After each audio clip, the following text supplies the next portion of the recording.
High court द्वारा जब सवाल उठाया गया तब जाके ये इलेक्शन शुरू हुए। खैर इलेक्शन शुरू होते हैं, हम नॉमिनेशन फाइल करने के लिए जाते हैं। जब हम नॉमिनेशन फाइल करने के लिए जाते हैं तो हमने रिटर्निंग ऑफिसर और असिस्टेंट रिटर्निंग ऑफिसर से मिलना चाहा, लेकिन कोरोना का बहाना बनाकर उन्होंने हमारे से मिलने से मना कर दिया, जबकि प्रोटोकॉल के तहत हमारा नॉमिनेशन उनको लेना चाहिए था। जो आदमी ऑथोराइज ही नहीं है, 2 क्लर्क या लैब असिस्टेंट, हमें नहीं पता उनकी क्या पोस्ट है, उनको बिठा दिया गया, उन्होंने हमारा नॉमिनेशन लिया। चलो हमने सोचा अभी कोई बात नहीं, क्यों इस बात में ज़्यादा इशू बनाना है, इलेक्शन लड़ना हम अच्छी तरह से लड़ेंगे। तो हम सिर्फ उनसे इसलिए मिलना चाह रहे थे कि ताकि हम उनको बता सकें कि एक ट्रांसपेरेंट इलेक्शन कराए जाएँ। कोई बात नहीं, 3-4 दिन के बाद हमें पता लगता है कि पुराने जो पंकज आत्रे और अजय कुमार शर्मा पिछले 20 वर्ष से वहाँ पे मेंबर है, पंकज आत्रे 9 वर्ष से है। तो डीओपीटी रूल के हिसाब से उनका चुनाव इलीगल था। हमें पता लग गया कि उन्होंने भी फार्म भरा है। तो मैंने डॉक्टर राजीव टोंग को कॉल किया कि भाई इन दोनों का इलेक्शन इलीगल है, इन दोनों का नॉमिनेशन आप कैंसिल करें, उसको एक्सेप्ट ना करें। उन्होंने मुझे कहा कि आप इसके बारे में हमें रिटर्न में दें, क्योंकि हम ऐसे नहीं मानेंगे, तब हम देखें कुछ करना क्या। फिर मैं आपके दर्शकों को दिखाना चाहूँगा। फिर मैंने रिटर्न में ये देखो 14/9 को मैंने लेटर दिया कि भाई इनका इलेक्शन जो है इलीगल है, वायलेशन हो रही है रूल की, डीओपीटी रूल की वायलेशन है, इनको इलेक्शन लड़ने की इजाज़त ना दी जाए। लेकिन 17 तारीख को जब उन्होंने स्क्रूटनी के बाद लिस्ट आउट की तो मैंने देखा भाई मैं तो उसके नाम है, बड़ा सरप्राइजिंग था भाई। इन्होंने भारत सरकार के रूल को भी ये नहीं मानते। कोई बात नहीं, इलेक्शन शुरू होता है, वोटर लिस्ट हमें मिलती है। जब वोटर लिस्ट हमें मिलती है तो हमने देखा कि वोटर लिस्ट में बहुत सारी धांधली है, कम से कम 2-2.5 हज़ार ऐसे नाम हैं जो उसमें है ही नहीं। भाई हमने देखा तो बहुत सारे जो वोटर्स हैं उन्हें शिकायत किया कि भी मेरा भी नहीं है, मेरा भी नहीं है, मेरा भी नहीं है। तो ऐसे कम से कम 100-150 वोटर के आईडी कार्ड मैंने लेके और मैंने उनको मेल किया डेट वाइज। पहले 18 तारीख को किया, 20 को किया, 22 को किया, 23 को किया, 24 को किया। कम से कम 10-11 मेल मैंने की भाई इनके नाम वोटर लिस्ट में लिए जाएं। मैंने फ़ोन किया, बोले हाँ सप्लीमेंट्री लिस्ट में ले लेंगे। लेकिन जब सप्लीमेंट्री लिस्ट आई तो मैंने देखा मुश्किल से 5-7 आदमियों के नाम उसमें शामिल किए गए, बाकी को एक साजिश के तहत शामिल नहीं किया गया।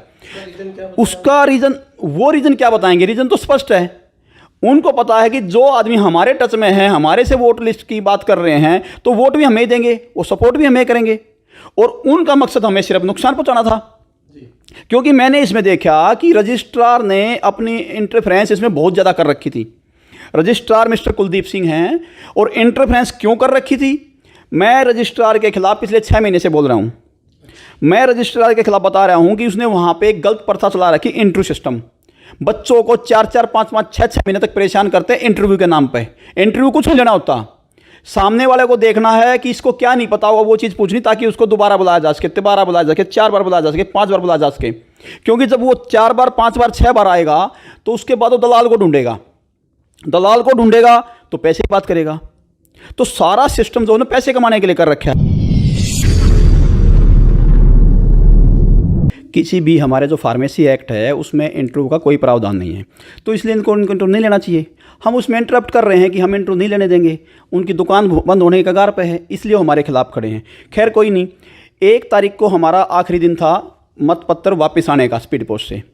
तो 1 तारीख को मैं 5:30 बजे के बाद मैंने डॉक्टर राजीव टोंग को अपने नंबर से फ़ोन किया कि डॉक्टर साहब अभी तक आपके पास टोटल वोट कितनी आ चुकी हैं, क्योंकि इसके बाद तो आनी नहीं है।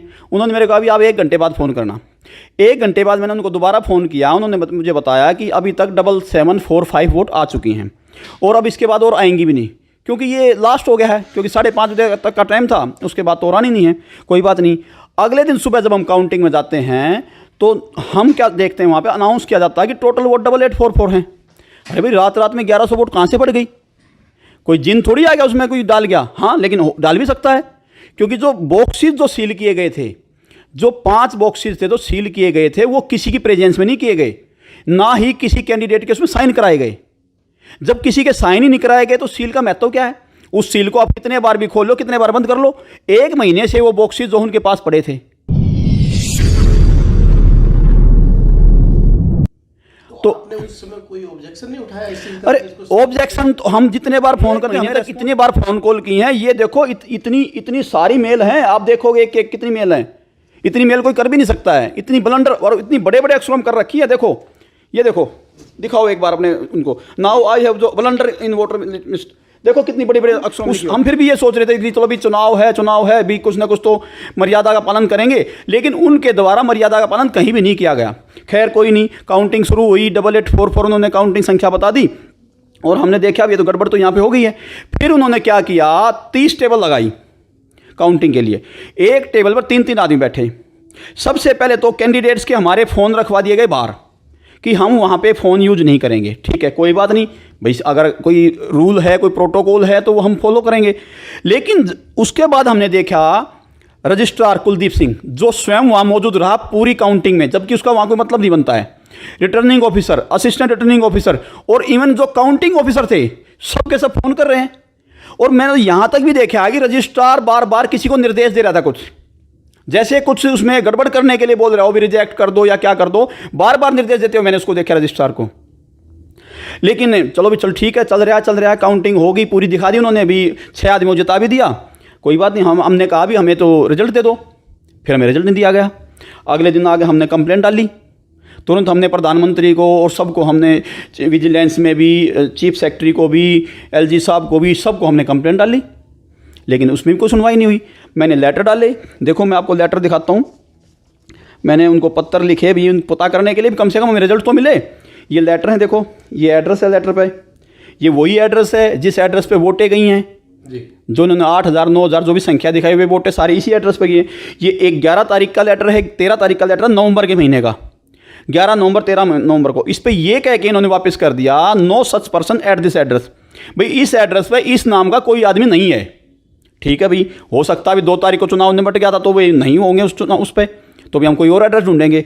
लेकिन हमारे जो ये हमने कंप्लेंट की उसके बेस पे मुझे लगता है ऐसा कि उससे कुछ उनके सिर पर प्रेशर आया है। तो प्रेशर आया तो 6 दिसंबर को रात को 9:11 में मेरे पास मेल आती है ARO की तरफ से, जो राजीव टोंक है। उसमें उन्होंने लिखा है please find attached A soft copy of DPC election 2021 result, 1 महीने 4 दिन के बाद काउंटिंग के। और उसमें भी चलो देखा जाए, उसमें हमने देखा, देखो इस पे एड्रेस अगर दिखाओगे तो वही एड्रेस है जो अभी जो लेटर जो रिजेक्ट किए थे। ठीक है जी, और इस पे जो रिटर्निंग ऑफिसर साइन किए हैं वो 25/11 में किए हैं।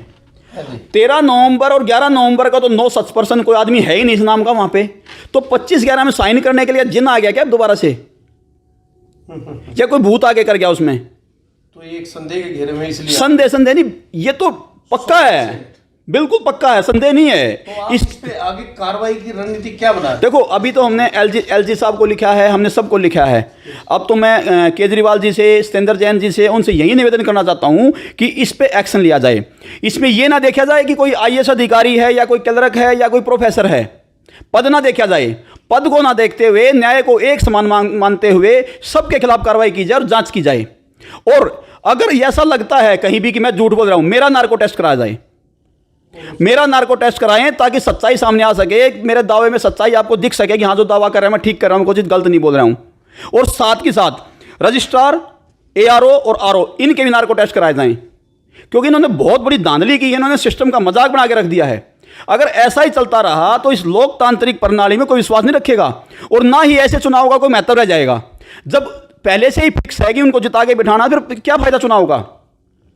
तो केजरीवाल जी को मैं तो यही कहना चाहता हूं, केजरीवाल जी आप इस पर स्वयं देखिए, स्वयं संज्ञान लें और इन पर एक्शन लें, ताकि भविष्य में कोई भी इस तरह गलती ना कर सके, कोई भी अपने आप को कानून से बड़ा ना मान सके, क्योंकि ये तो अपने आप को कानून से बहुत बड़ा मान चुके हैं।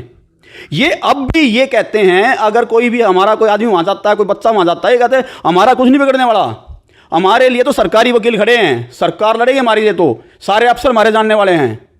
ये मैं केजरीवाल जी से कहना चाहता हूं कि वो कह रहे हैं सारे अफसर हमारे हैं, हमारा कुछ नहीं बिगड़ना, चाहे आप कितना जोर लगा लो, चाहे कितने टीवी पे आ लो, चाहे कितने न्यूज़पेपर में आ लो, कहीं भी जा लो, हमारा कुछ नहीं बिगड़ने वाला। ये इस तरह की बातें उनकी तरफ से आ रही हैं। जो चुनाव के दिन जो इन्होंने बाद में फ़ोटो कराई हैं, आप जरा प्रोटोकॉल देखिए। ये कुलदीप सिंह रजिस्ट्रार हैं, ये IAS ऑफिसर हैं राजकुमार जी, ये सचिन सिंह हैं। देखिए किस तरह कंधे पे हाथ लगा के, कमर में हाथ लगा के इस तरह खड़े। क्या ये प्रोटोकॉल है? क्या एक चुनाव अधिकारी को इस तरह से करना चाहिए? ये देखिए, ये दूसरे ARO हैं राजीव टोंक, ये देखिए कैसे कमर में हाथ लगा खड़े हैं।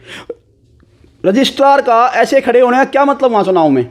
जब हम रजिस्ट्रार से अभी कोई बात करते हैं, कुछ पूछते हैं, तो कहते हैं मेरा कोई रोल नहीं इलेक्शन में। अगर आपका कोई रोल इलेक्शन में नहीं है, फिर ये क्या है? फिर आप इस तरह से क्या क्या किसी शादी का प्रोग्राम ये, तो ये देखने की चीज़ है, बहुत नोटिस करने की चीज़ है। ठीक है। धन्यवाद। ये हमारे साथ तुषीर जी थे जिन्होंने चुनाव के दौरान बहुत सारी धांधलेबाजी का आरोप लगाया है और सिद्ध करने के लिए तैयार है। तो सरकार से भी गुहार लगा रहे हैं कि सरकार इसको गंभीरता से लेते हुए इस पर कार्रवाई करे और आगे की रणनीति इनकी कोर्ट में जाने की है।